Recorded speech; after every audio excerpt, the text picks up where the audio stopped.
When the positive confession doctrine indicates a person can have whatever he says, it fails to emphasize adequately that God's will must be considered.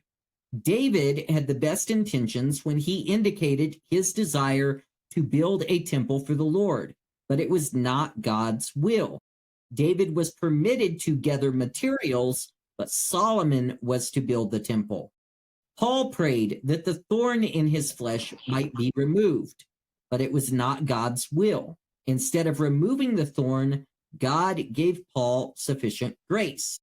God's will can be known and claimed by faith, but the desire of the heart is not always the criterion by which the will of God is determined.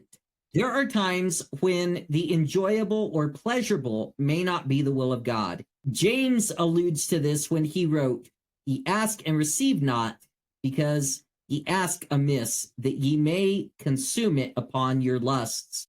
The word translated lust does not refer to perverted desire, but to pleasure or enjoyment, that which the heart desires. Several translations use the word pleasure rather than lust. In Gethsemane, Jesus asked that if it were possible, the cup might be removed. That was his desire. But in his prayer, he recognized the will of God. He said, "Nevertheless, not my will, but thine be done." The Bible recognizes that there will be times when a believer will not know what to pray for. He will not know what the will of God is.